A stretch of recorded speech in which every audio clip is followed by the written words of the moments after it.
The sound I'll never forget isn't the one you'd expect. It wasn't his call echoing through the pines or the crunch of his footsteps on the forest floor. It was the hydraulic hiss of the federal transport vehicle as they loaded him into it, and the way the metal doors sealed shut with a hollow, final clang that seemed to swallow 40 years of my life whole. That was 3 months ago. I'm telling you this now because the non-disclosure agreement I signed, the one they said would put me in federal prison if I violated, doesn't matter anymore. Not because I'm not afraid of prison, I am, but because what they did to him, what they're still doing, matters more than my freedom. And because I'm 78 years old, and if I don't tell someone the truth before I die, then those 40 years, all that sacrifice, all that secrecy, it disappears like it never happened. My name is Eleanor Hartwell. I owned 340 acres of forest land in the Cascade foothills, about 40 miles southeast of Eugene, Oregon. The property's been in my family since 1921. My grandfather logged it selectively. My father kept bees and raised a few head of cattle. When I inherited it in 1979 after my husband died, I just wanted to be left alone. The cabin sits in a natural bowl, surrounded by old-growth Douglas fir and western red cedar, with a seasonal creek that runs strong from October through May. No neighbours within 5 miles. One gravel road in. I thought it was the perfect place to disappear. I was wrong about the disappearing part. But I was right about the isolation. They came for him on September 12th, 2024, just after dawn. I was in the kitchen making coffee when I heard the vehicles. Not 1 or 2, 7 of them. Black SUVs and a large white transport truck with no markings except a small government placard I couldn't read from that distance. I knew immediately. After 4 decades of looking over my shoulder, of listening for engines on my road, of lying awake, calculating the odds, I knew. I didn't run to warn him. By that point, if they were already here, they already knew. They'd probably known for months, maybe longer. Instead, I poured my coffee, walked out onto the porch, and waited. The lead agent was a woman, maybe 45, dark hair pulled back tight, wearing tactical gear that looked expensive and well used. She had a tablet in her hand and didn't waste time with pleasantries. "Eleanor Hartwell?" she asked, though she clearly knew the answer. "That's right. I'm Special Agent Reeves, Department of the Interior, Division of Wildlife Resources and Ecological Security. We have a federal warrant to search these premises and to seize any biological specimens of significant scientific interest." She held up the tablet, showing me a document I couldn't read from 10 feet away. "We also have reason to believe you've been harboring an endangered species without proper permits or notification to federal authorities." I almost laughed at endangered species.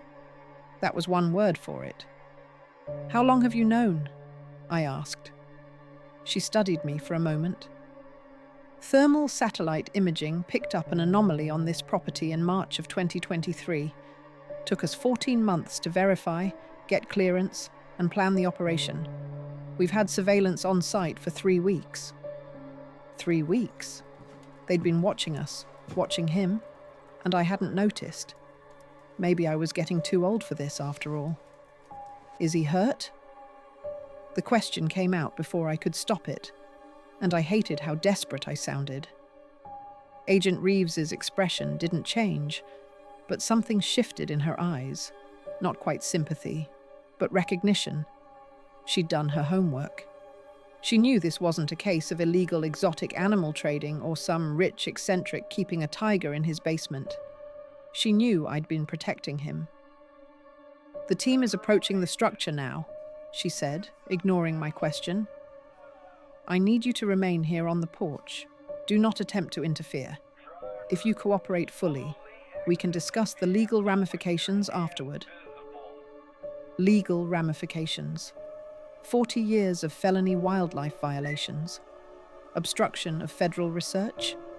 Probably a dozen other charges I couldn't even name. None of it mattered now. I watched them fan out across my property with the efficiency of people who'd trained for this.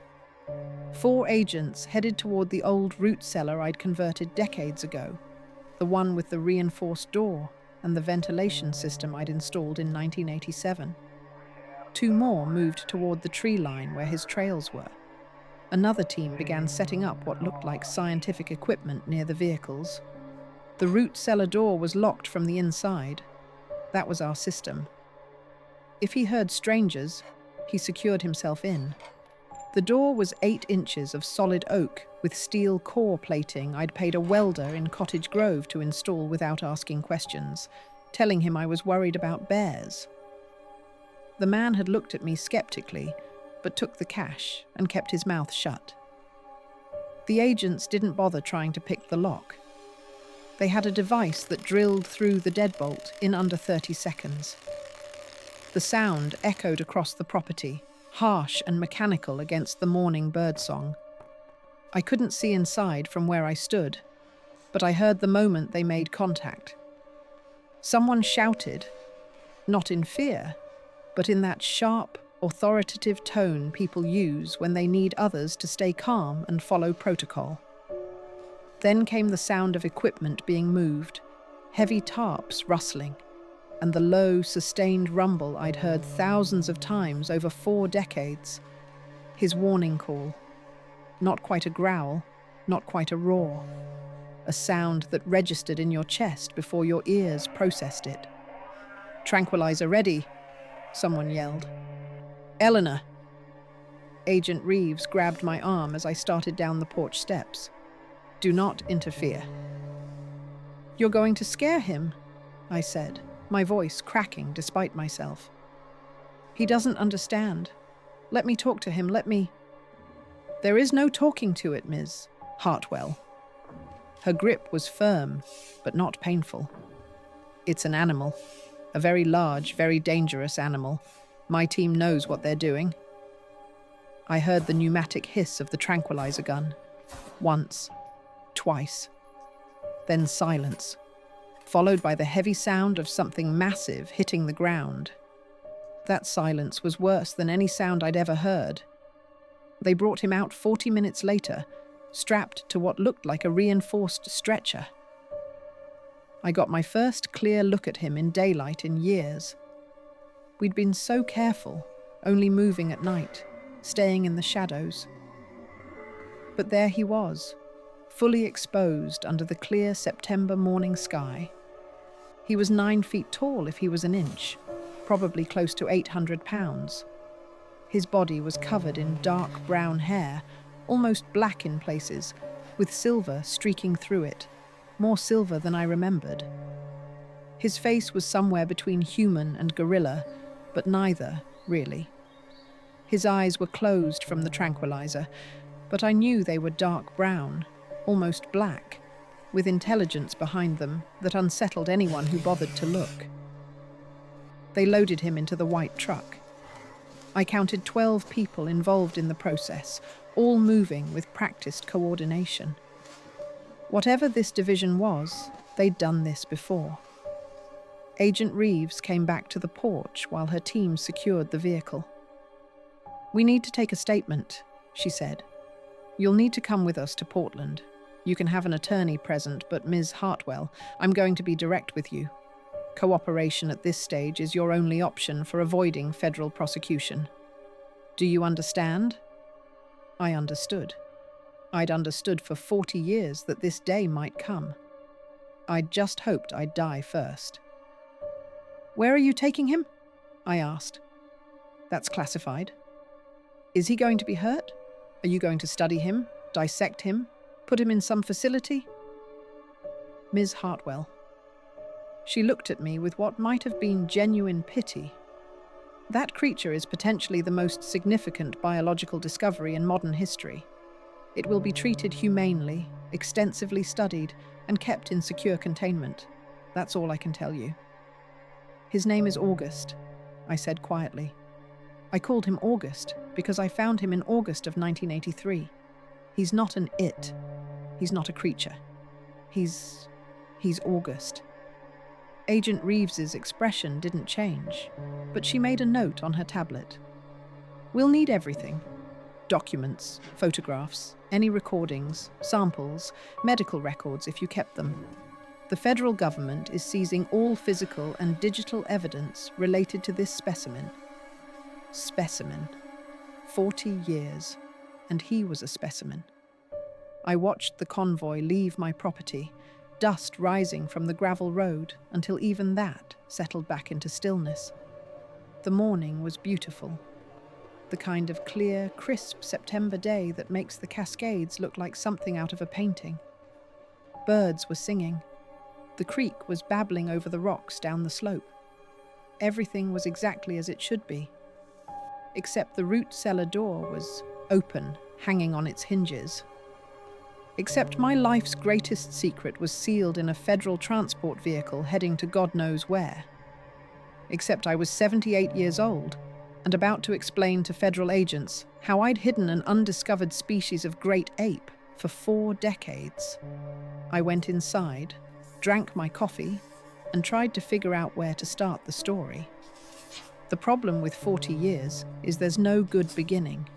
Every moment connects to the next, and pulling one thread means the whole thing unravels. But I suppose it starts where these things always start, with an accident, a choice, and a winter cold enough to kill.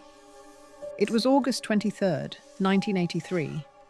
I remember the date because it was my 53rd birthday, and I'd decided to spend it walking the property line, checking the fences. My husband, David, had died in a car accident 4 years earlier. My daughter was living in Seattle with her own family, and I'd told myself I didn't mind being alone.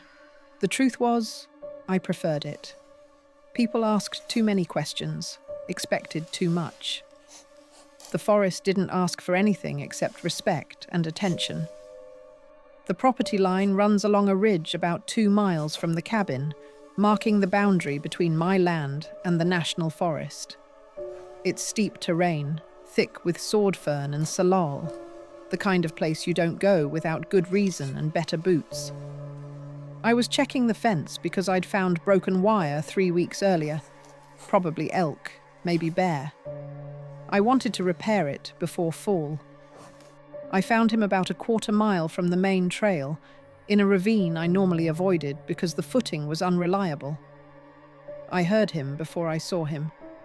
A low, pained sound that wasn't quite human, but wasn't animal either. It raised every hair on my arms. Common sense said to leave. Walk away, get back to the cabin, pretend I'd heard nothing. But curiosity, or maybe just the fact that I'd spent 4 years alone and was desperate for anything that broke the monotony, made me investigate. He was lying on his side in a wash of stones and broken branches, clearly fallen from the ridge above. The first thing I noticed was the size. The second thing I noticed was that he wasn't a bear. The third thing, the thing that made my hands start shaking, was that he wasn't anything I'd ever seen before. His right leg was bent at an angle that made my stomach turn. Compound fracture, bone visible through the matted hair and blood. His breathing was laboured, shallow. His eyes, those dark, incredibly human eyes, tracked me as I approached. But he didn't try to move.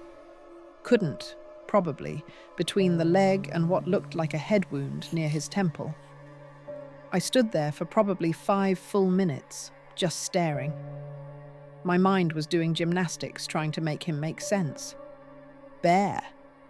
Had to be a bear. Except bears don't have hands like that, with opposable thumbs and fingernails instead of claws. Gorilla.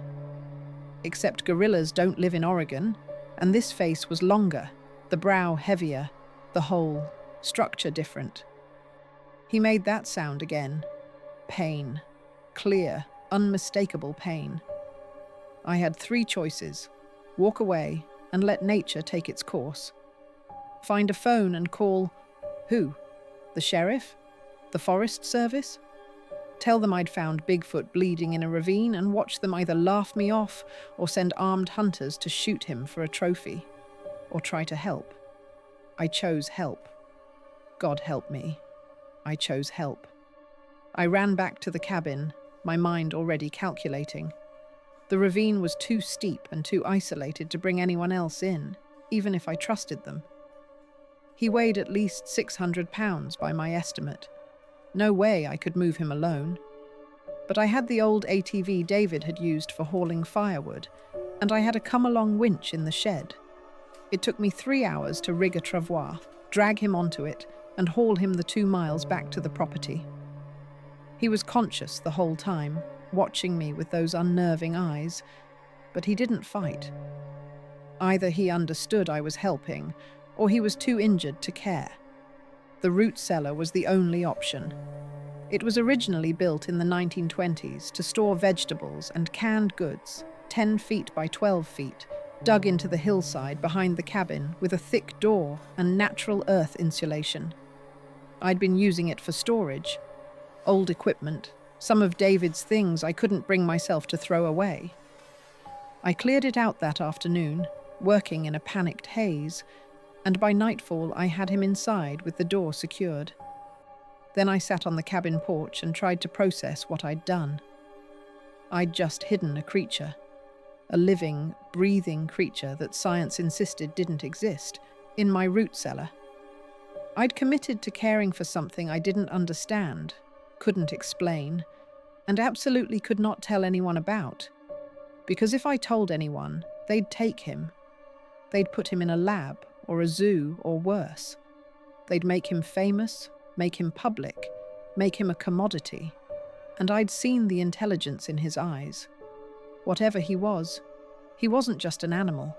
He was aware. He was thinking. And he'd fallen from that ridge trying to avoid something. Probably people. Probably hunters or hikers who'd gotten too close. I decided that night that I'd help him heal, then let him go. A few weeks, maybe a month. Long enough to set the leg, make sure the head wound wasn't critical, then point him back toward the deep forest and wish him well. That was the plan. It was a stupid plan. Setting a compound fracture on an 8-foot-tall primate who couldn't understand English and who could easily kill me if he panicked was probably the most terrifying thing I'd done in my life up to that point.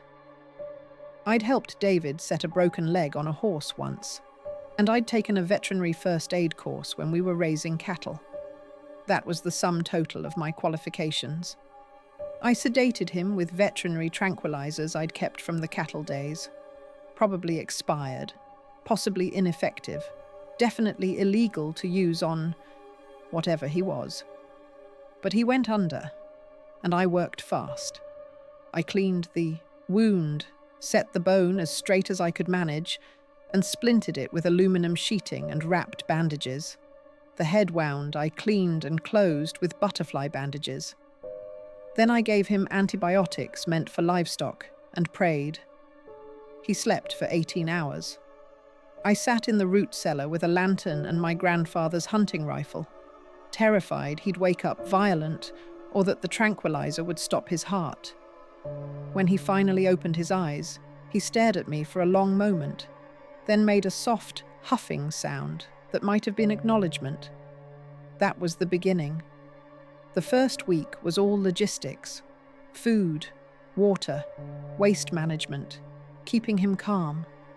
I brought him apples, carrots, raw potatoes, anything I had in quantity that seemed safe. He ate everything. Water he drank by the gallon from a 5-gallon bucket I hauled from the creek. The waste issue I solved with a corner of the cellar filled with sawdust that I cleaned out daily. It was disgusting, exhausting, and completely surreal. But he healed. The leg wound started closing. The head wound scabbed over clean. And he watched me. Every time I came in, his eyes tracked me with careful attention. By the second week, he was trying to sit up. By the third, he could stand with support. And somewhere in there, I realized I wasn't going to let him go. Not because I wanted to keep him like a pet or a prize, but because I'd seen how he reacted to sounds outside, engines, voices, even aircraft overhead. Pure, visceral fear. He'd flatten himself against the back wall, go absolutely silent, every muscle tensed for fight or flight. This wasn't a creature who'd lived peacefully in the forest his whole life. This was something that had been hunted, chased, maybe watched his family killed. I couldn't send him back out into a world that wanted to find him. So I made the choice. I'd keep him safe.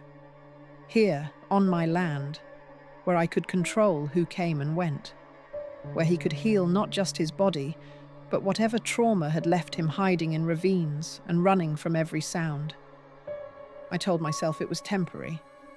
Just until he was strong enough, until I could figure out a better solution. But temporary became a month, then a year, then a decade. And at some point, without ever making the conscious decision, I'd signed up for the rest of my life. The first year was the hardest, because I had to figure everything out from scratch. There's no handbook for hiding a Bigfoot, no online forums or helpful neighbors to offer advice. Every single decision was a calculation of risk versus need, and every mistake could mean disaster. Food was the immediate challenge. August, I'd started calling him that by October, though he never showed any sign of understanding it was a name, ate an enormous amount, 20 to 30 pounds a day when he was active, sometimes more in winter when he was building fat reserves.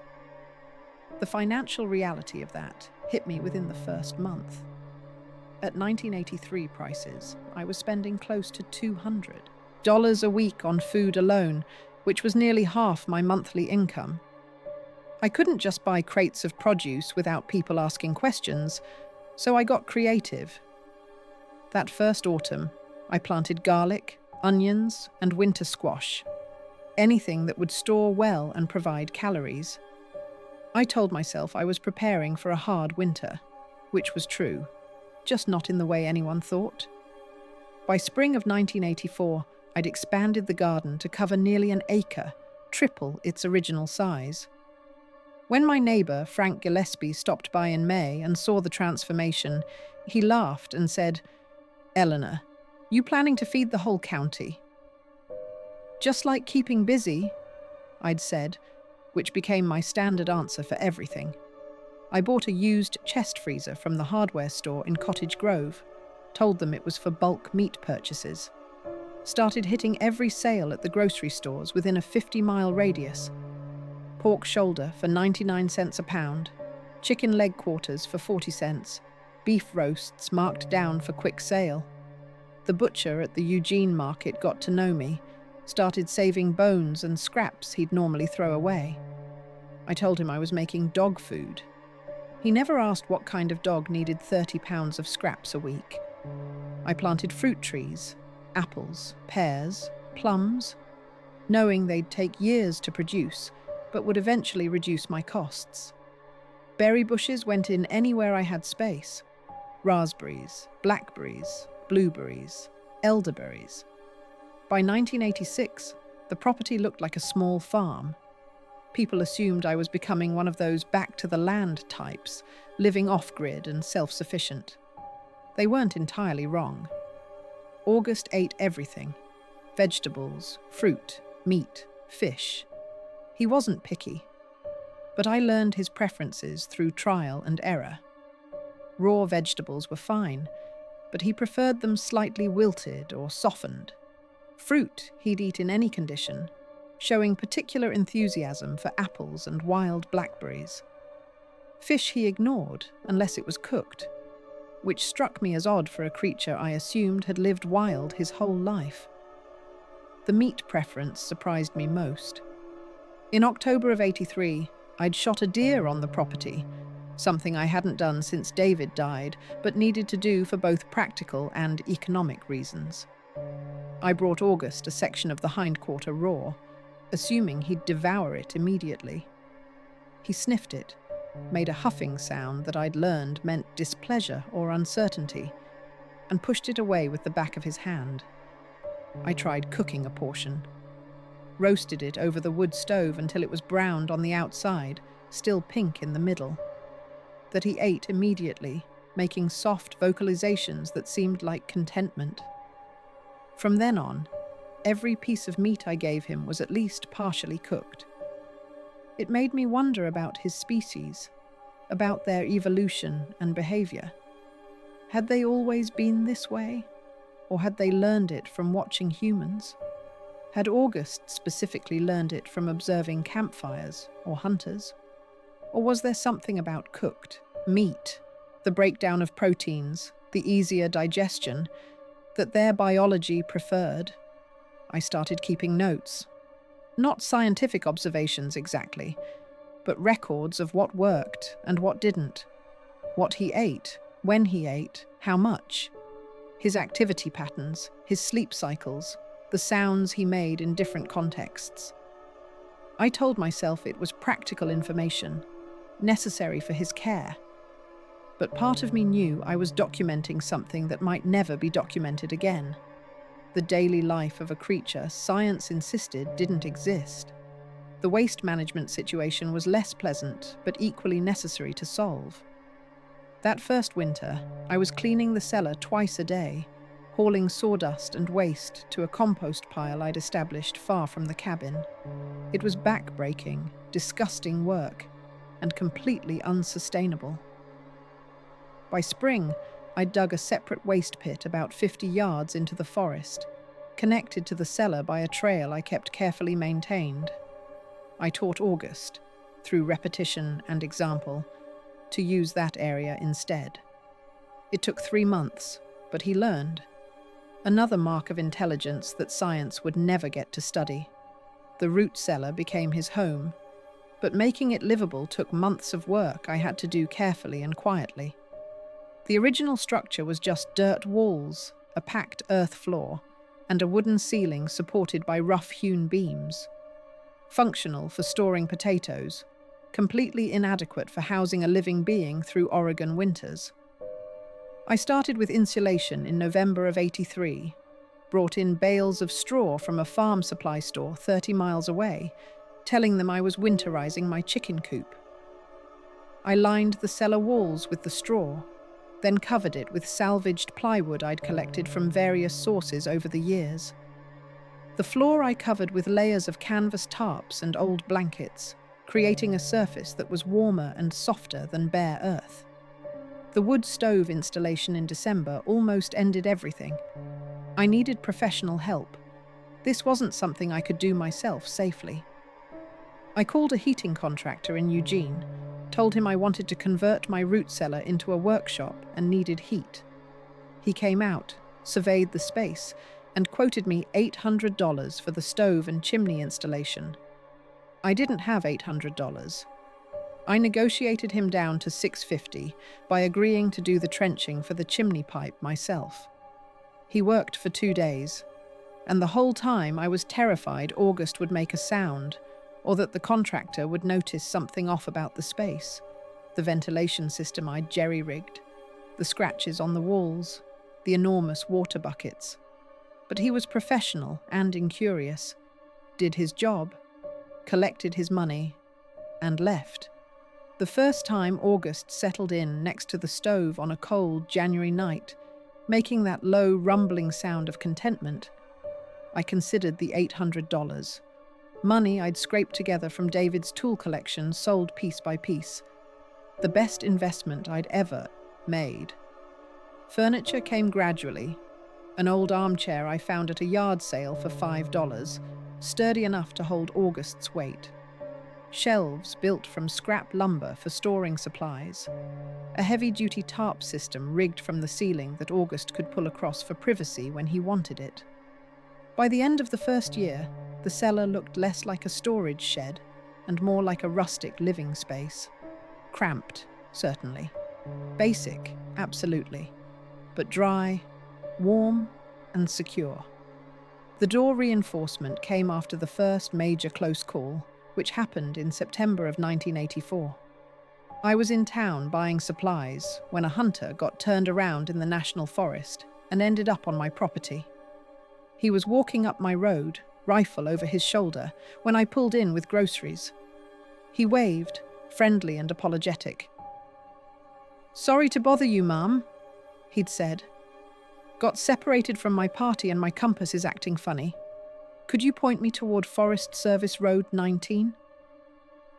I gave him directions, offered him water, and watched him leave. But the whole time I was calculating. The cellar was visible from parts of the road. If he'd wandered closer to the cabin, if he'd heard something, if August had been moving around. That night, I couldn't sleep.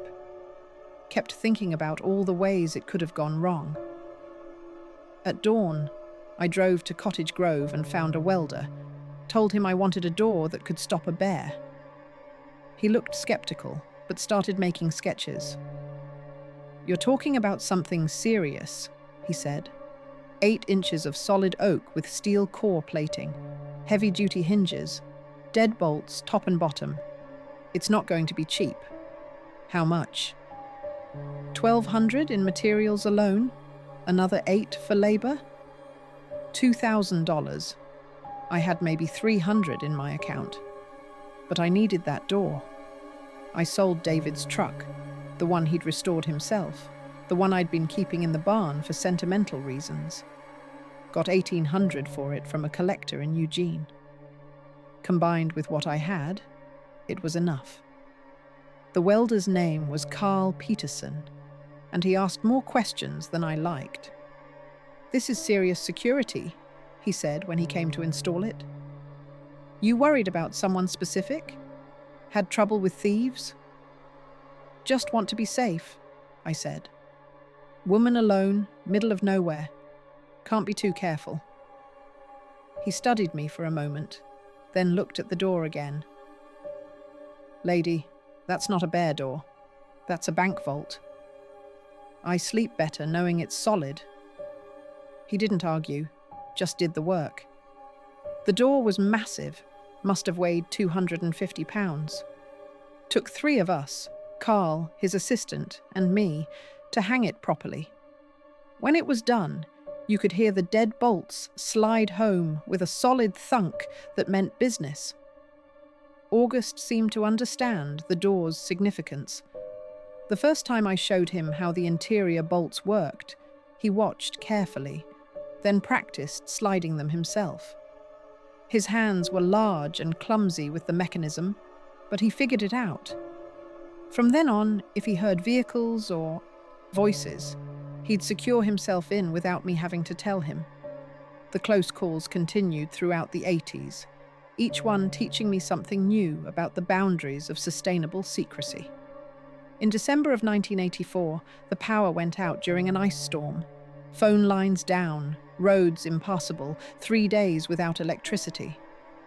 I was worried sick about August freezing, but when I checked on him, he was fine. Better than fine. He'd wrapped himself in every blanket I'd given him, creating a nest next to the wood stove, and seemed perfectly content while I was wearing 3 layers and huddling next to the cabin's fireplace. It made me realize I'd been anthropomorphizing his needs.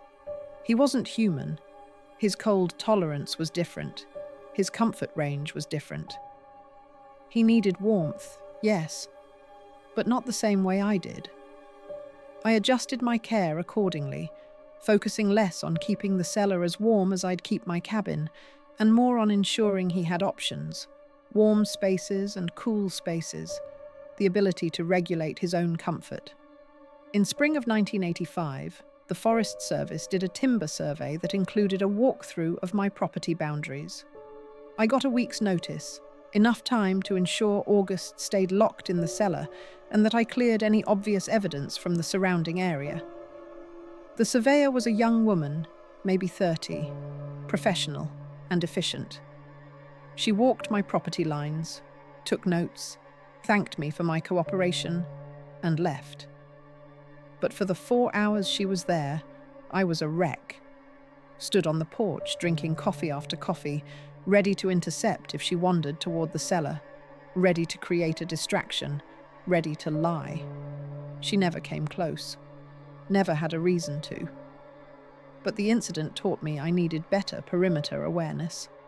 I installed motion sensor lights that summer, disguised as security measures. Ran a test to see if I could hear them trigger from inside the cabin. I could, which meant I'd have warning if anyone approached at night. Jennifer's visits were the hardest.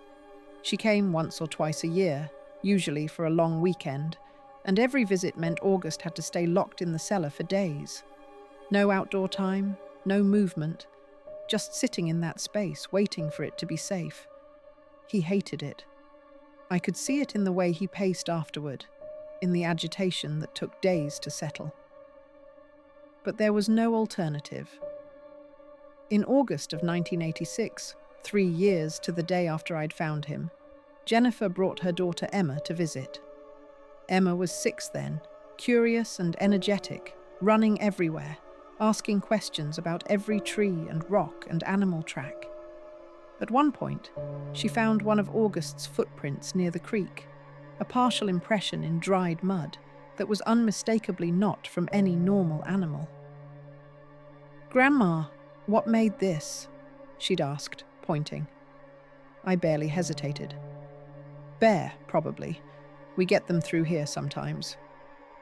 "It doesn't look like a bear print.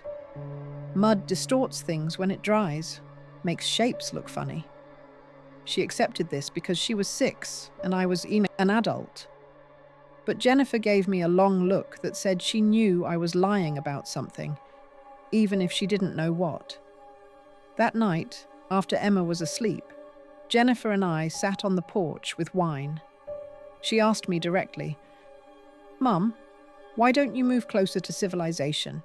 You're 66 years old, living alone out here. What are you trying to prove?"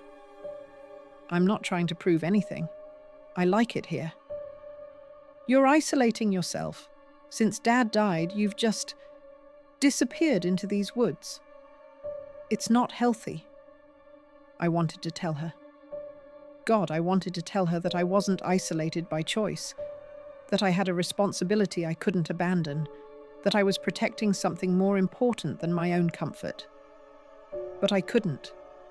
So I lied, told her I was happy, that the solitude suited me, that she should worry less. She looked like she wanted to push further, but didn't. We finished our wine in silence, and the next morning she and Emma left. I watched their car disappear down the road and felt the familiar mix of relief and guilt that came with every lie I told someone I loved. August came out that night, after I'd given the all clear. He was stiff from being still for so long, agitated and restless. He paced the property for hours, checking every trail and marker like he was reassuring himself his territory was still secure. I watched him from the porch and thought about what Jennifer had said. Was I isolating myself? Yes. Was it unhealthy? Probably. But what choice did I have? None. I had no choice.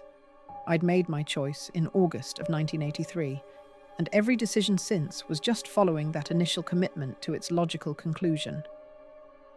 By 1987, August was fully healed. The leg injury had left him with a permanent limp. You could see it when he walked, the right leg not quite extending fully. But it didn't slow him down much. He could move through the forest with surprising speed when he wanted to. I'd timed him once, out of curiosity, watching him cover the 1/4 mile from the cellar to the far property line. 3 minutes, moving quietly enough that I could barely hear him. That was speed and stealth that would have terrified me if I hadn't known him. His physical presence was imposing. 9 feet tall when standing fully upright, though he usually moved in a slight crouch that brought him down to maybe 7.5 feet. 800 pounds of muscle and bone, with hands large enough to wrap around my forearm with fingers to spare. His face was the most disturbing part for visitors who got close enough to see him, which thankfully never happened, because it was almost human, but not quite. The eyes were too human, the expression too thoughtful. It created an uncanny valley effect that would have sent most people running. But to me, after 4 years, he was just August, the creature who huffed softly when I brought his favorite apples, who grumbled in his sleep like an old man, who watched the forest with careful attention every night before he ventured out. I'd stopped seeing him as a monster or a miracle. He was just August. I learned his patterns. He was nocturnal by preference, sleeping most of the day and active at night. Around midnight every night, I'd let him out to roam the property. He stayed close at first, within sight of the cabin, but gradually expanded his range. By the second year, he was covering most of my 300 acres, but he always came back by dawn. He was cautious, methodical, checking every trail and perimeter like he was conducting reconnaissance. Communication was the thing that surprised me most. He never spoke, not in any language I understood, but he vocalized constantly, soft huffs for contentment, low rumbles for warning, sharp barks when he was startled. And he understood me. Not words, necessarily, but tone and gesture. If I gestured to stay, he stayed. If I signaled danger, he'd retreat to the cellar immediately. By 1986, we had a routine. I'd bring food in the morning and evening, clean the cellar once a week, let him out at night to exercise. During the day, he stayed hidden, quiet as death if anyone was near. And people were near more often than I liked. The Forest Service did surveys. Hikers occasionally wandered onto my property despite the no trespassing signs. Once a year, my daughter Jennifer would visit from Seattle, and I'd keep August locked in the cellar for the entire weekend, my heart hammering every time she walked near that section of the property. Jennifer never suspected, or if she did, she never said anything. We'd grown distant after David died, and my moving to the cabin full-time had made it worse. She thought I was becoming a hermit. She was right, but not for the reasons she imagined. The hardest part wasn't the logistics or the close calls. It was the isolation. I couldn't have friends over. Couldn't date. Not that I wanted to at 55. Couldn't hire help for repairs or maintenance. Every aspect of my life had to be controlled, planned, filtered through the lens of protecting August. And I was lying. Every single day, to everyone I spoke to, I was lying. The grocery clerk, the hardware store owner, the postal worker. All of them got some version of Eleanor Hartwell, eccentric widow who liked her privacy. None of them knew the truth. After a while, the lying became so automatic, I almost forgot I was doing it. But August was thriving.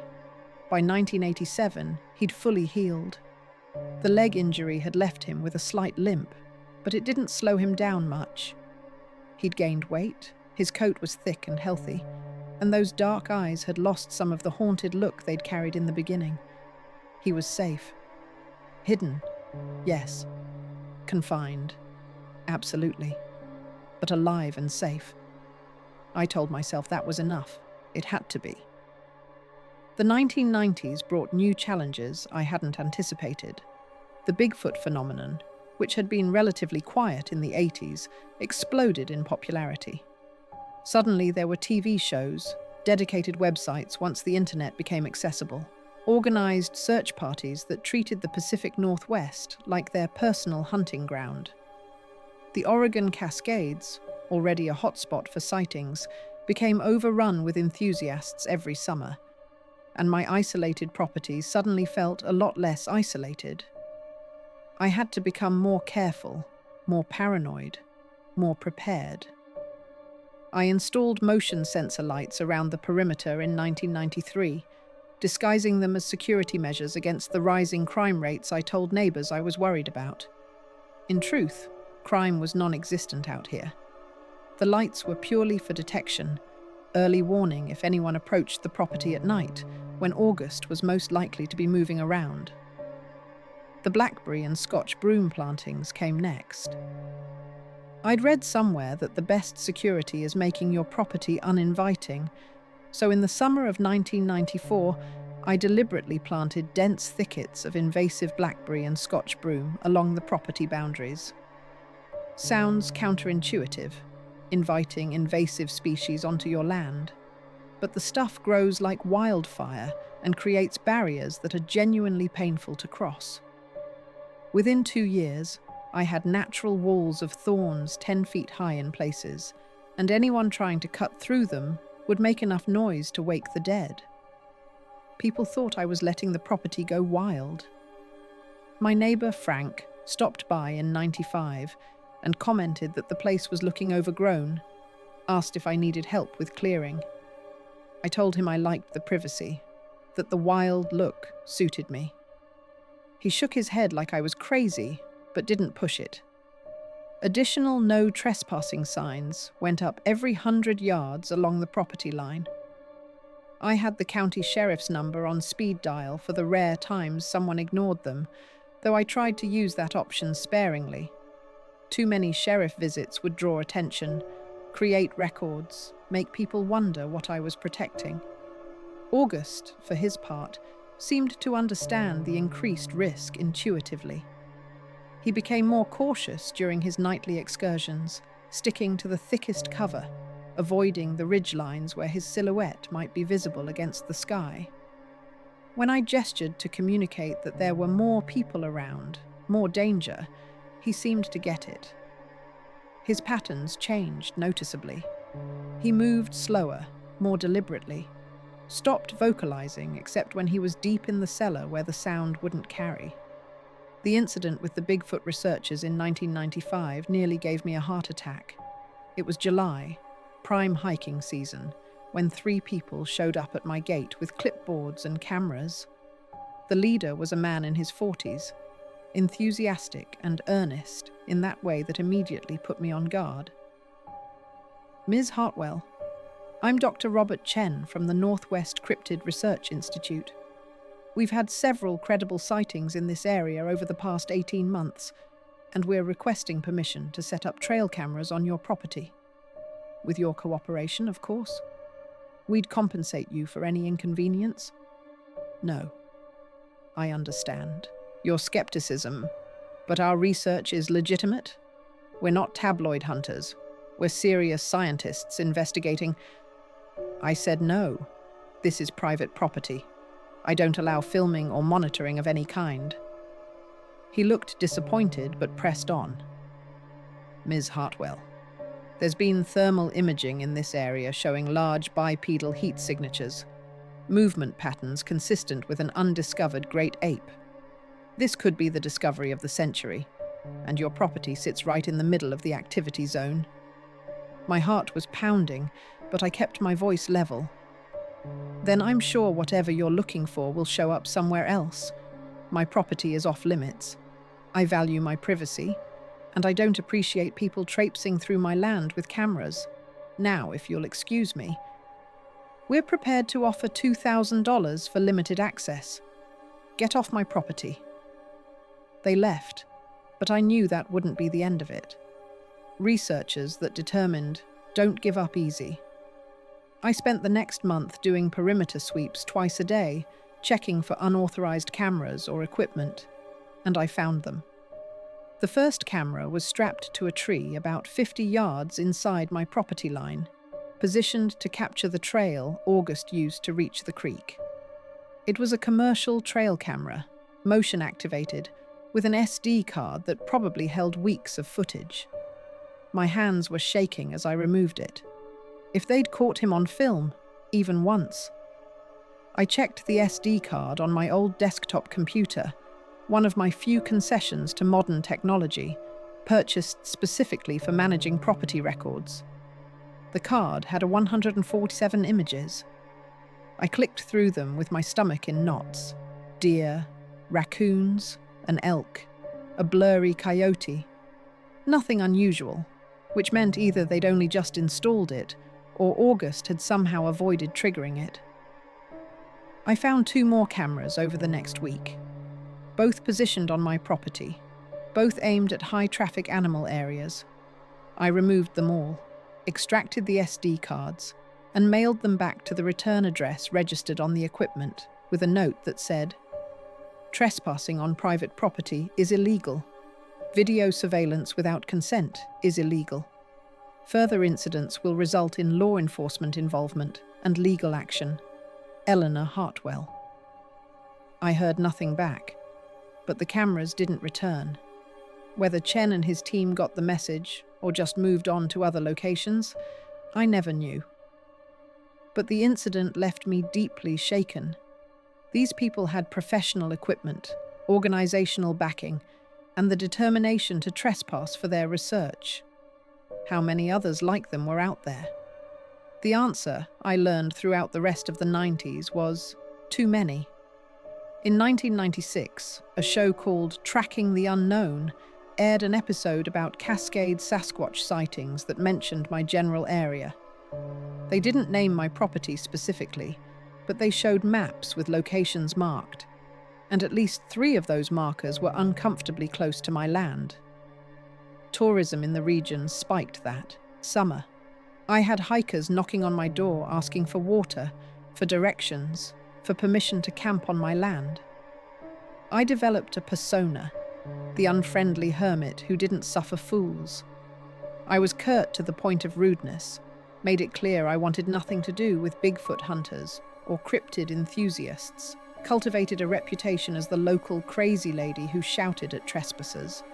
It worked. People avoided me, which was exactly what I needed.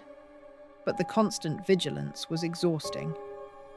I was in my mid-60s by then, and maintaining a 340-acre property while caring for August, while keeping up the charade of normal life, was wearing me down. I started having stress-related health problems, high blood pressure, digestive issues, insomnia that left me foggy and exhausted. August noticed. I'd catch him watching me with what seemed like concern, especially on days when I was moving slower or clearly in pain. Once, in the winter of 1997, I slipped on ice while bringing him firewood and wrenched my back badly. I was on the ground in the cellar, trying not to cry, when August approached carefully and made a soft, questioning sound. He didn't touch me. He rarely did, but he stayed close until I managed to get up. And that night, he barely moved, as if he understood I needed him to be calm and still. It was moments like that which reminded me why I was doing this. He wasn't just an animal I was protecting. There was intelligence there, empathy, awareness. He cared, in whatever way his species cared, and that made the sacrifice worthwhile. The late 90s were relatively quiet compared to the mid-decade chaos. The Bigfoot craze died down somewhat, probably moving on to other mysteries and phenomena. But I knew better than to relax. The infrastructure of the cryptid hunting community was growing, becoming more organized, more technological, more persistent. It was only a matter of time before they circled back. In 1998, I seriously considered trying to wean August toward independence for the first time. He was 30-ish by my best guess, fully mature, theoretically capable of surviving on his own. Maybe I could teach him to forage, to hunt, to be truly wild.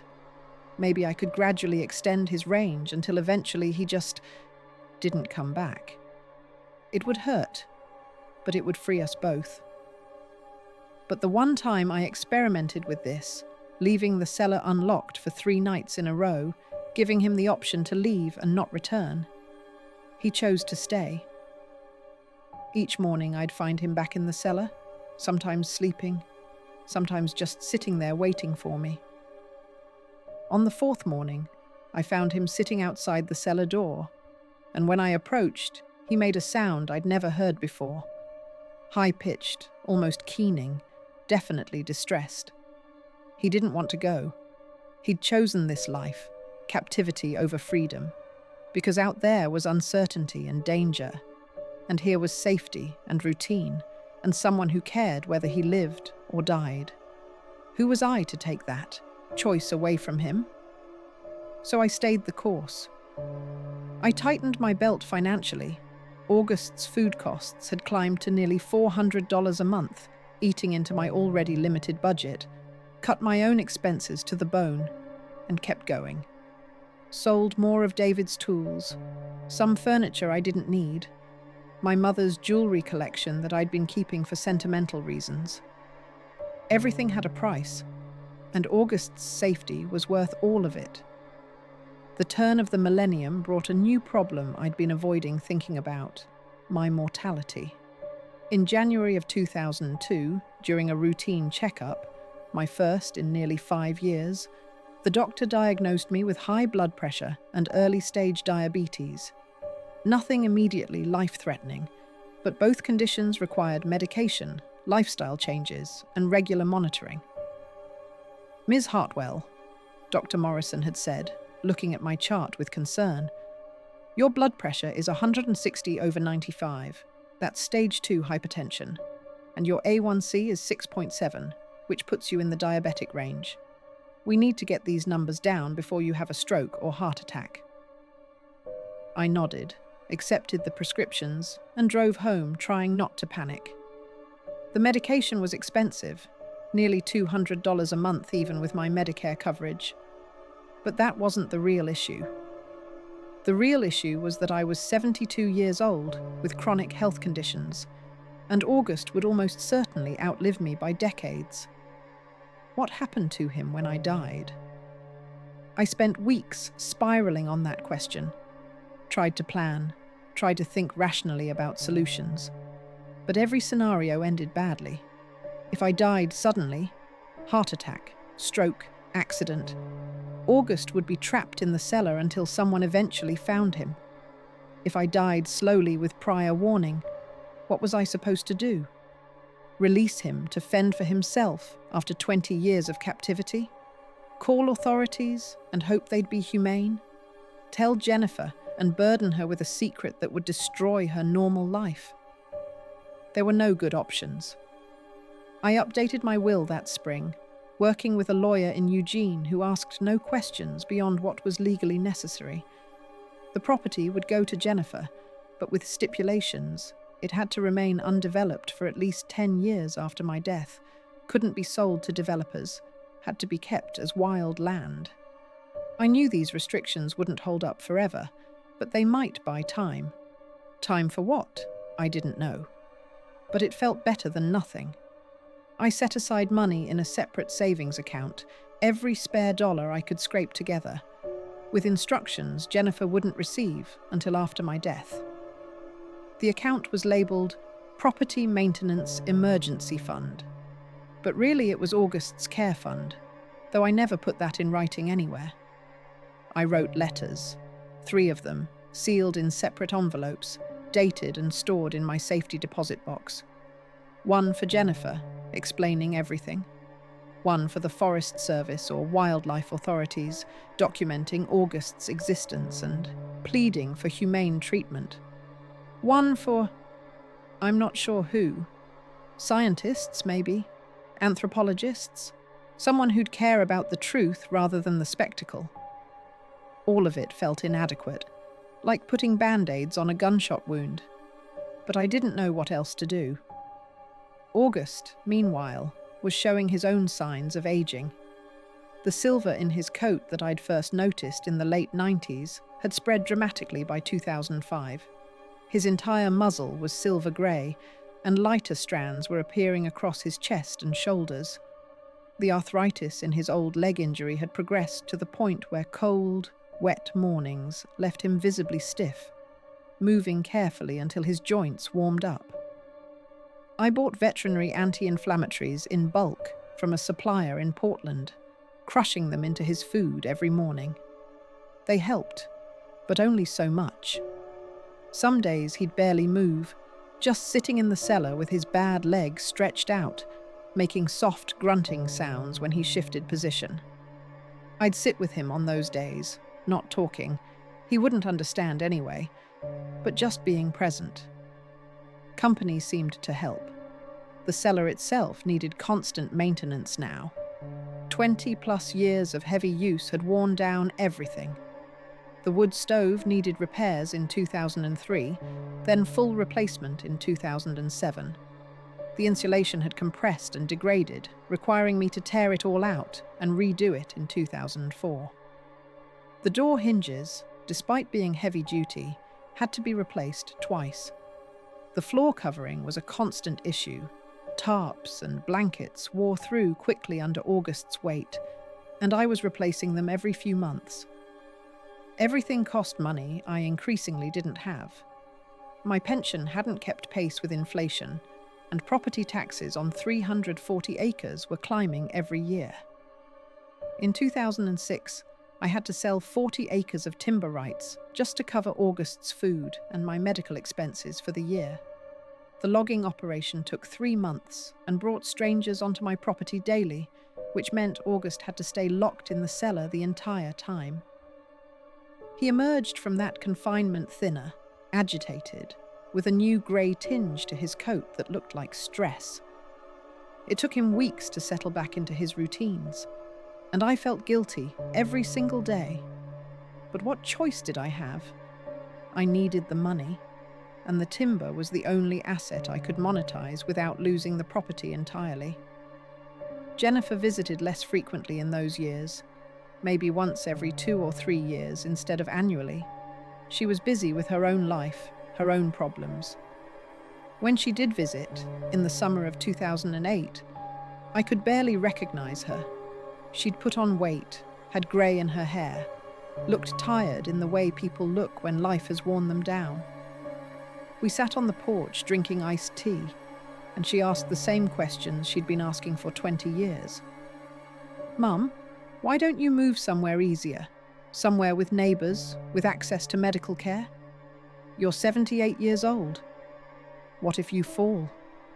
What if you have a medical emergency out? Here? I manage fine. You're not managing. Look at this place. The cabin needs repairs. The road is falling apart. The whole property is overgrown. You can't maintain this on your own anymore." "I like it overgrown." She sighed, that familiar sound of frustration and resignation. "You're the most stubborn woman I've ever met." "I learned from the best," I said, referencing my own mother, which made her laugh despite herself.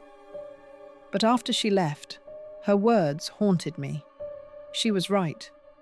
The property was falling apart. I was falling apart. August was aging. We were all running down like clocks winding toward their final stop, and I had no plan for any of it. In 2009, August had what I can only describe as a health scare. He stopped eating for 4 days straight, just lay in the cellar making soft, pained sounds. His breathing was laboured, his eyes unfocused. I was terrified he was dying, and I had no way to help him. No veterinarian would treat him, even if I could get him to one without exposing him. I had my animal first aid supplies, my expired medications, and desperation. I tried everything. Offered different foods, adjusted the temperature, checked for visible injuries or swelling. Nothing seemed to help. On the 5th day, I sat next to him and told him I was sorry. Sorry for keeping him confined. Sorry for not being able to help. Sorry for all of it. I'm not sure he understood the words, but something in my tone seemed to reach him. He made a soft, huffing sound and touched my hand with one finger, the gentlest contact I'd ever felt from him. The next morning, he was eating again. Small amounts at first, then gradually returning to normal. Whatever it had been, illness, pain, depression, it passed. But it left me shaken in a way nothing else had. I was going to lose him eventually. Whether to age, illness, or discovery, he wasn't going to be here forever. And when he was gone, what would I have? What had I spent 40 years of my life protecting? The answer, I realized, wasn't complicated. I'd protected him. That was enough. It had to be. The 2010s brought the technology apocalypse I'd been dreading since the first commercial trail camera appeared in the 90s. Social media, smartphone cameras everywhere, consumer drones that cost less than a used television. Suddenly, everyone was a potential Bigfoot hunter, and everyone had equipment that would have cost thousands of dollars a decade earlier. The shift happened fast. In 2010, YouTube was already established, but still relatively niche for cryptid content. By 2013, there were dozens of channels dedicated exclusively to Bigfoot hunting, some with hundreds of thousands of subscribers. The production values were professional, the equipment sophisticated, and the hunters were organized in ways that terrified me. The first drone appeared over my property on a clear July afternoon in 2013. I was in the garden, weeding the tomato plants, when I heard a sound I didn't recognize. A high-pitched, mechanical whine, like a swarm of aggressive bees. I looked up and saw it hovering maybe 50 feet above the tree line, small and white, with 4 rotors and a camera gimbal underneath. My first instinct was to run inside and grab something to knock it down. But I forced myself to stay calm, to act like any normal property owner would. I waved at it, then shouted loud enough that the operator might hear through whatever audio feed they had. "This is private property. You're trespassing." The drone didn't move for maybe 30 seconds, long enough for whoever was operating it to get a good look at me, to record my face, to capture whatever footage they were after. Then it rose higher and flew off toward the Forest Service land to the south. I went inside, hands shaking, and made a decision. I loaded my shotgun, went back outside, and sat on the porch in full view. The next time the drone came, and it would come back, they always came back, the operator would see me holding a weapon. I wouldn't shoot it. That would bring law enforcement and questions and attention I couldn't afford. But the threat might be enough. It came back the next day. Same white quadcopter, same hovering behavior near the tree line. I stood up, made sure the shotgun was visible, and chambered a round loudly enough that the audio would pick it up. The drone retreated immediately. But the problem wasn't solved. Different drones started appearing, from different directions, at different times. Some were small consumer models, probably operated by curious locals or hobbyist cryptid hunters. Others were larger, more professional, with better cameras and longer flight times. I couldn't stand guard 24/7, which meant they were capturing footage I'd never see. I had no idea what they'd recorded. Trees and wildlife, probably. But maybe more. Maybe a glimpse of August near the tree line, or strange wear patterns on trails, or the cellar door that didn't quite look natural. Every possible exposure made my chest tight with anxiety. I made new rules for August. No outdoor time except on heavily overcast nights when visibility was near zero. No movement during daylight hours under any circumstances. If he heard the distinctive whine of a drone, he was to flatten himself against whatever cover was nearest and stay absolutely still until I gave the all clear. He hated the new restrictions, started showing signs of depression I'd only seen once before, during the long confinement when the logging operation was happening. He'd pace the cellar, making soft, distressed sounds, pressing against the door like he could will it open. His appetite decreased. His coat looked duller. He was miserable, and I was making him miserable, but I didn't know what else to do. In 2016, I spent money I absolutely didn't have on privacy fencing. 8-foot cedar panels installed along the most vulnerable sections of the property. The areas where the cellar was visible from the air, where August's trails were most obvious.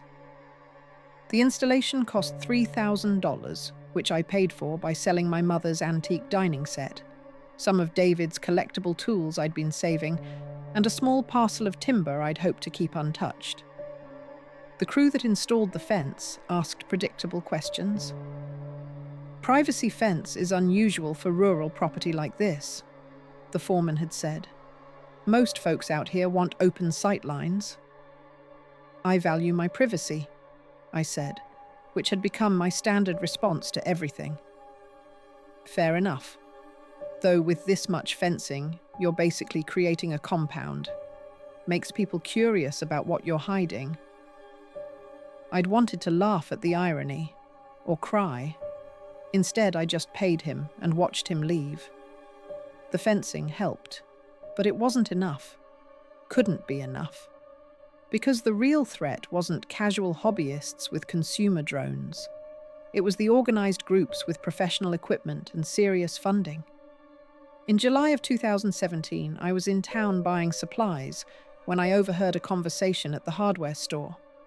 Two men, both in their 30s, wearing matching vests with a logo I didn't recognize. They were discussing thermal imaging equipment, the best models for detecting heat signatures through forest canopy. One of them mentioned getting amazing footage near the Cascade foothills. Clear bipedal movement that couldn't be a bear. My stomach dropped. I pretended to browse paint samples while listening. "We're focusing the search zone," the second man said, "narrowing it down to about a 15-square-mile area. Private property's going to be an issue, but we can work around it. Thermal satellites have already given us probable zones." Thermal satellites. The phrase sent ice through my veins. I hadn't even considered that threat. I was so focused on ground-level surveillance, cameras, drones, trespassers, that I'd completely ignored the possibility of satellite monitoring.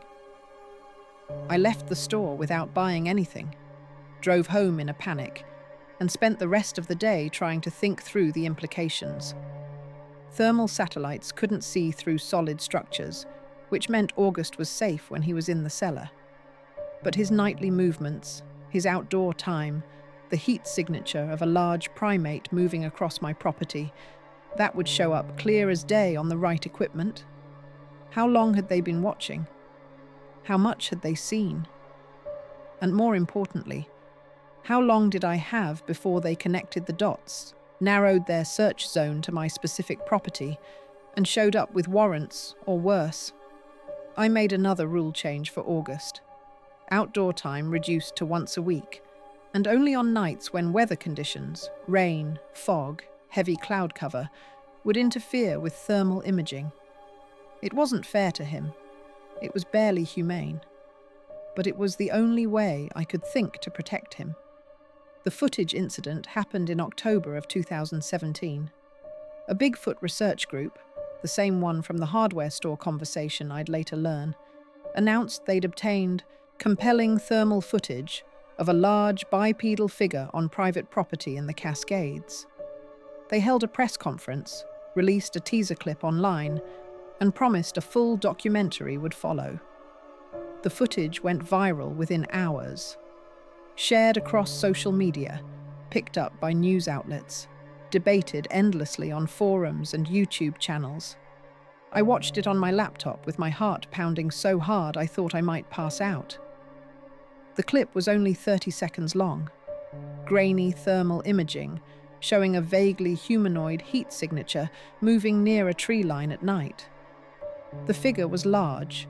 The researchers estimated 8 to 9 feet based on the surrounding vegetation, and moved with an unusual gait that didn't match known animals. I couldn't confirm it was August. The footage was too degraded, too brief, captured from too far away. But the location description they gave, private property in the central Cascade foothills, approximately 40 miles from Eugene, matched my area perfectly.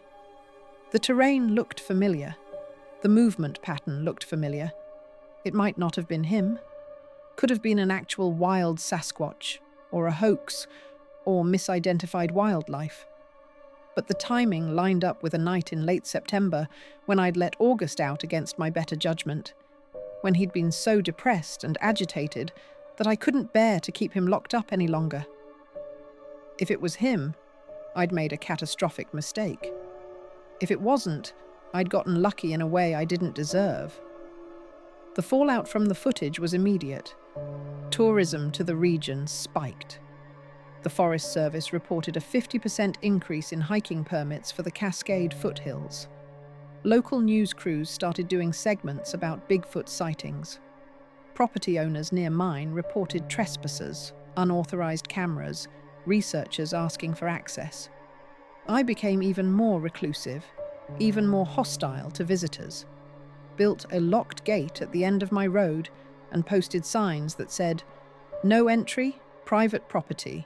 Violators will be prosecuted." When people showed up anyway, and they did, regularly, I met them at the gate with my shotgun visible and my patience exhausted. "This is private property," I'd say before they could finish introducing themselves. "I don't care what you're researching or filming or investigating. Get off my land." Most of them left. A few argued, threatened legal action for my rudeness, accused me of obstructing legitimate research. I didn't care. Let them complain. Let them think I was a crazy old woman, as long as they stayed off my property and away from August. But the pressure was mounting from all sides. In 2018, the county tried to inspect my property as part of a wildfire prevention assessment. I refused initially, but they had legal authority and threatened fines. I spent 2 days before their visit frantically clearing any evidence, filling in the trail August used most frequently, covering obvious footprints, making sure the cellar looked like exactly what it was supposed to. An old root cellar full of canning supplies and storage junk. The inspector was a young man, thorough but not suspicious. He checked for fire hazards, noted some brush that needed clearing, filed his report, and left. But it was another close call, another reminder that I couldn't control everything. August was 40 by then, maybe older, still strong, but definitely aging. The cataracts in his left eye had progressed to near blindness on that side. The arthritis had spread from his leg to his hips and shoulders, making him stiff and slow on cold mornings.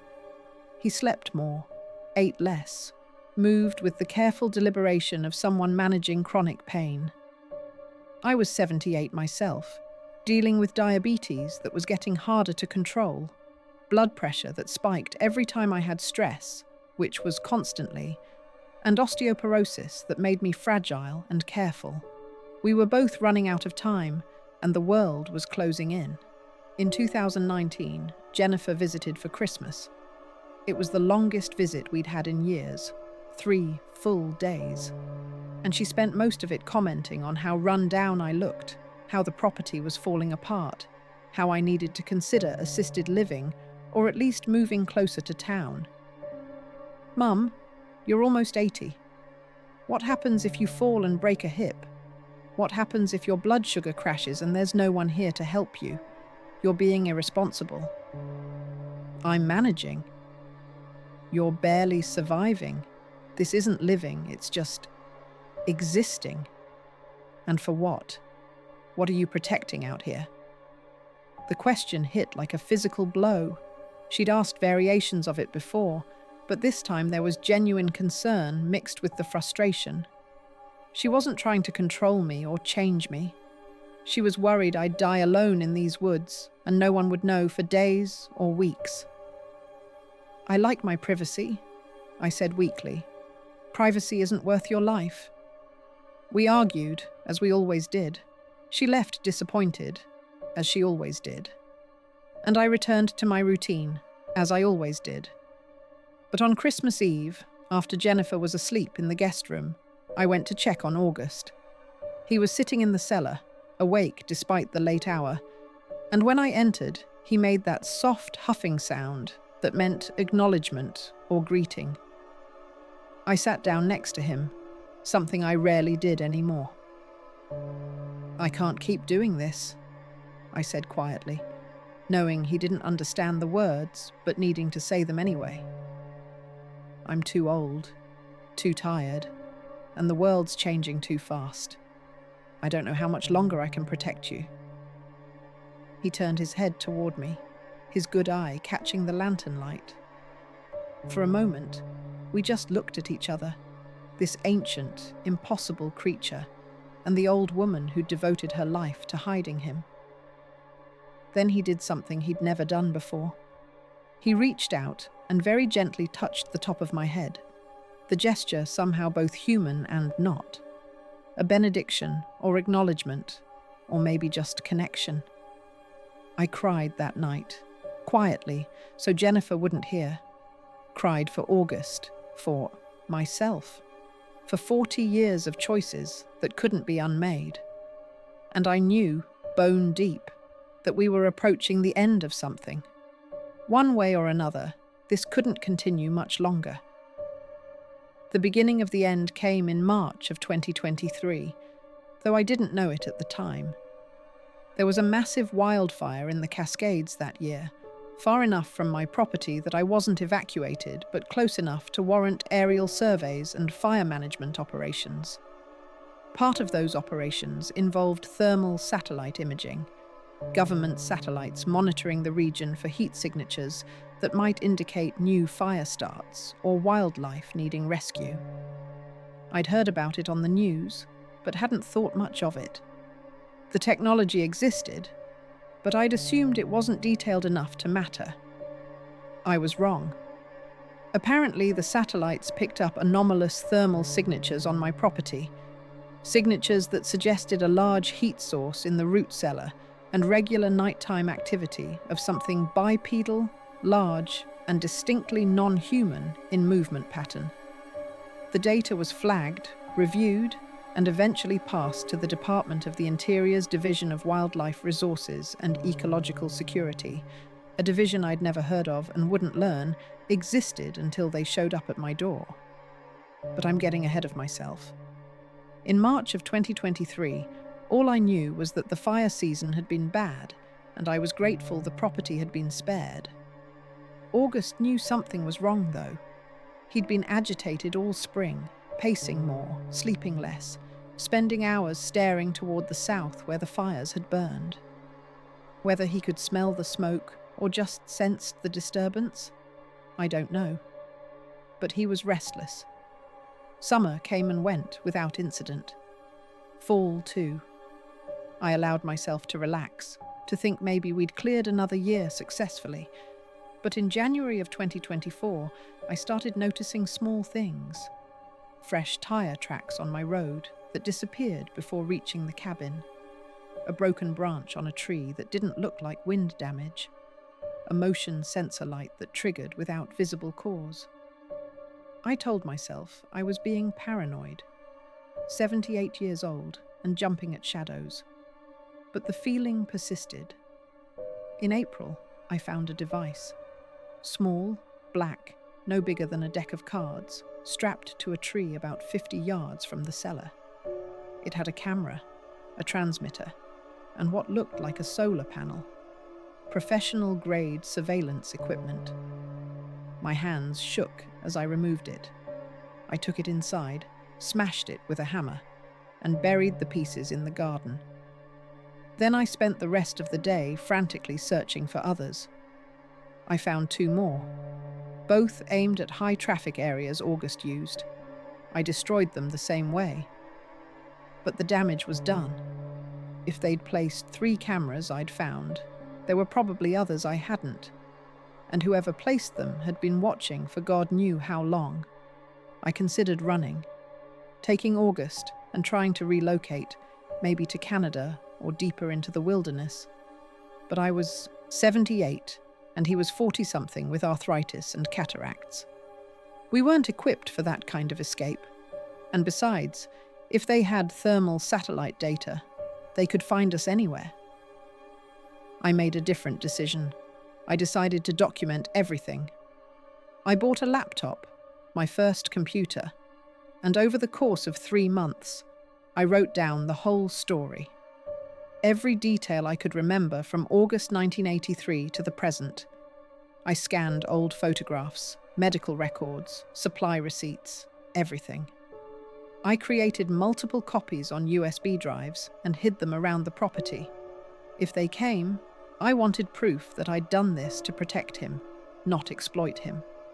Wanted evidence that August was intelligent, gentle, deserving of humane treatment. I didn't know if it would matter, but it was all I could think to do. They came on September 12th, 2024, and you know how that ended. They took me to Portland that day, to an unmarked building downtown that I later learned was a federal field office for the Division of Wildlife Resources and Ecological Security. I spent 6 hours in a windowless room with Agent Reeves and 2 others, answering questions. Where did I find him? How long had I hidden him? Did anyone else know? Did I have any documentation? Had he ever harmed me? Had I ever attempted to breed him or study him scientifically? Did I understand the federal violations I'd committed? I answered everything honestly. What was the point of lying now? They had August, they had the evidence, and I was too tired to pretend anymore. Around hour 4, Agent Reeves pulled out a printed document and slid it across the table. It was a non-disclosure agreement, 23 pages of dense legal text that boiled down to sign this or go to federal prison for approximately 40 years. This creature represents a classified biological asset of significant national importance, she explained. The knowledge of its existence, location, and current containment status is protected under federal law. You will not discuss this with anyone, family, friends, media, or any other party for the duration of your natural life. Violation will result in immediate federal prosecution. Do you understand? I understood. I signed. They let me go home that evening with an escort who stayed long enough to seize my laptop, USB drives, filing cabinets, everything they deemed evidence. The cellar was emptied completely. By the time they left, it was just a root cellar again, old and empty, with nothing to suggest it had been anything else. I didn't hear anything for 3 weeks. Then Agent Reeves called and asked if I'd meet her for coffee in Eugene. I agreed, curious and desperate for information. She chose a quiet cafe on the edge of town, far from anywhere I'd normally go. When I arrived, she was already seated, 2 cups of coffee in front of her. "Ms. Hartwell," she said, standing briefly in greeting. "Thank you for coming." "Where is he?" I asked, not bothering with small talk. She sighed and gestured for me to sit. "He's in a secure facility in Nevada, a biological containment and research station designed for high-value specimens. He's being treated humanely, extensively studied, and kept comfortable." "Is he scared?" "He's adapting. He appears to understand he's not in danger. The facility staff reports he's cooperative, non-aggressive, and shows signs of depression consistent with major environmental change." Depression. Of course he was depressed. He'd spent 40 years in one place with one person, and now he was in a lab being studied by strangers. "Can I see him?" The question came out before I could stop it, though I knew the answer. No. Absolutely not. The facility's location and operations are classified.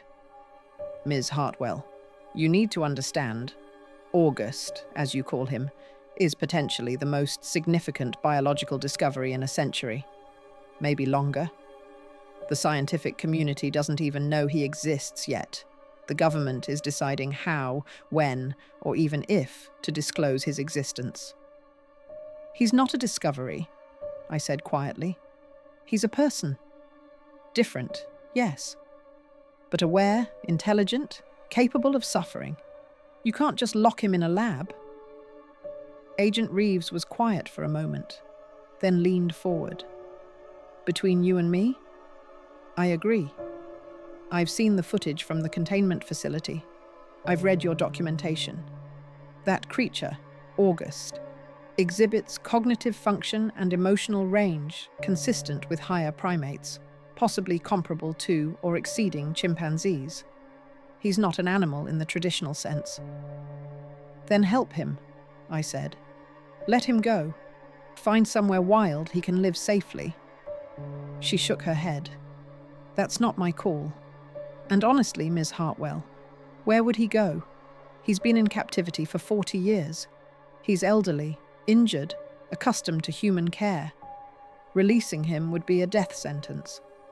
She was right, and I hated it.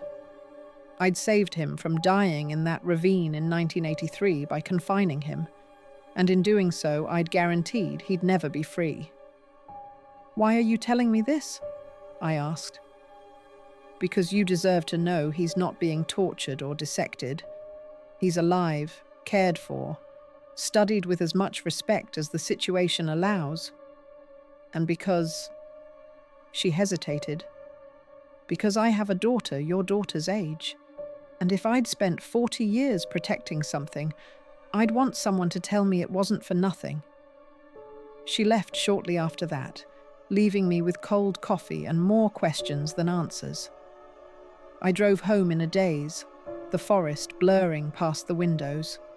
The property felt enormous and empty without August. I kept catching myself preparing his food, checking the cellar door, listening for his movements at night. The silence was oppressive. Jennifer called in October, asking how I was doing. I told her I was fine, just feeling my age. She suggested again that I consider moving closer to town, maybe into a retirement community. I told her I'd think about it. But I won't move. This is where August lived for 40 years. This is where the evidence of his existence still lingers, if you know where to look. Scratches on the cellar walls from his nails, the worn path from the cellar to the tree line, the massive footprints still visible in the mud near the creek after heavy rain. I won't abandon that, even if I'm the only one who remembers. It's been 3 months since they took him. 3 months since Agent Reeves gave me the update. I haven't heard anything since. For all I know, August is still in that facility in Nevada. Or maybe he's been moved, maybe he's sick, maybe he's dead, and they didn't bother telling me because I'm nobody, just an old woman who violated federal law and signed away her right to know. I'm breaking the NDA by telling you this. I understand the consequences. Federal prison at 78 isn't ideal, but honestly, the prospect doesn't scare me as much as the silence does. The not knowing. The idea that August's story, that 40 years of his life and mine, will be buried in classified files and forgotten. So I'm telling you, all of it. The truth about August, about what I did, about what they did. I've made copies of this account, hidden them in places the feds won't find, with instructions for release if I'm arrested or if I die. Someone needs to know this happened. Someone needs to know that Bigfoot, Sasquatch, whatever you want to call him, existed, exists, and that he's not a monster or a myth. He's just a person trying to survive in a world that wants to either prove he's real or prove he's fake, but has no interest in letting him simply live. The irony isn't lost on me. I spent 40 years hiding August to protect him from discovery, and in the end, it was my protection that led to his capture. If I'd let him go in 1983, maybe he'd have died from his injuries. Or maybe he'd have lived, wild and free, risking death every day, but at least living on his terms. I'll never know if I made the right choice. I saved his life, but took his freedom. I loved him, but imprisoned him. I protected him, but ultimately failed. Agent Reeves said I shouldn't feel guilty, that August chose to stay, that he had the physical ability to leave any time after that first year, but never did. She said the fact that he stayed proved he wanted the safety I offered more than he wanted freedom. Maybe that's true. I hope it's true. But it doesn't change the fact that on September 12th, 2024, federal agents loaded my friend, and yes, he was my friend, into a transport vehicle and took him to a life I can't imagine and can't protect him from. People ask what Bigfoot is. Is he an ape? A human ancestor? An undiscovered species? I can't answer that. I'm not a scientist. All I can tell you is what I saw for 40 years. I saw someone who understood cause and effect, who learned patterns and adapted behavior. Someone who communicated complex ideas through gesture and vocalization. Someone who experienced fear, comfort, boredom, curiosity, and what I can only describe as affection. Someone who chose captivity over freedom because he valued safety and connection over the wild. That's what they have in their facility in Nevada. Not a specimen, not a discovery, a person. Different from us, yes, but still a person. And I hope, wherever he is, he knows I didn't betray him, that I fought to protect him until the very end. That if I could go back and make different choices, I would. Though I'm not sure what choices would have been better. Maybe there were no good choices, only less bad ones. The sun is setting now. I'm sitting on the cabin porch where I sat 41 years ago after I found him, trying to figure out what to do. The forest is quiet, except for the evening birds and the creek running over stones. It's beautiful here. Always has been. August should have gotten to live here his whole life. Should have gotten to grow old naturally, in a place where he felt safe, and eventually been buried under the cedars where he liked to walk at night. Instead, he's in a federal facility being studied by people who see him as data, as an asset, as proof of the extraordinary. But he was never extraordinary to me. He was just August, my responsibility, my secret, my friend. And now he's gone. And I'm just an old woman who broke the law for 40 years and couldn't protect him when it mattered most. If you're reading this, know that Bigfoot is real. Know that they're out there, hiding, surviving, desperately trying not to be found. And know that finding them, proving they exist, isn't a victory. It's a tragedy. Because the moment we prove they're real is the moment we lose them. I lost August to discovery. Don't let it happen to the others. Let them be myths. Let them be stories. Let them be safe in the wild places we haven't ruined yet. That's all I have to say. That's the whole truth of 40 years. His name was August. He existed. He mattered. And I'm sorry I couldn't save him in the end. I'm sorry I couldn't save him.